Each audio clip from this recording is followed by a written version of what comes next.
என்ன பண்றீங்க? வெளியே போயா? வெளியே போ. வெளியே போ. வெளியே போயா? வெளியே போ. போயா? போயா? போயா? யாரை தந்தது கிடையாது? போயா? வெளியே போங்க எல்லாரும். அதிரடியாக உள்ளே நுழைந்து ஷாக் கொடுத்த காவல்துறை.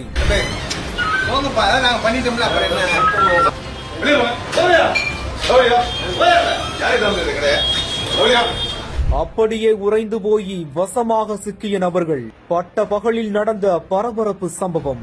என்ன பண்றீங்க? வெளியே போயா? வெளியே போ. வெளியே போ. திருச்சி சிந்தாமணி அண்ணா சிலை எதிரில் உள்ள டாஸ்மாக் மதுபான கடையில சட்டவிரோத மதுபான விற்பனை நடந்து வருவதா காவல்துறை அதிகாரிகளுக்கு ரகசிய தகவல் கிடைக்கவே சம்பந்தப்பட்ட இடத்துக்கு வந்த காவல்துறையினர் அதிரடியா உள்ள புகுந்து மதுபான பாட்டில்களை பறிமுதல் செய்திருக்காங்க. மேலும் சட்டவிரோதமா விற்பனையில ஈடுபட்டு வந்த இருவரையுமே கைது பண்ணிருக்காங்க. பட்ட பகல்ல நடந்த இந்த ஒரு சம்பவம் திருச்சி நகர் பகுதியில பரபரப்பை ஏற்படுத்தி இருக்கக்கூடிய நிலையில இது தொடர்பான காட்சிகளும் இணையத்தில் வெளியாகி வைரல் ஆகிட்டு வருது.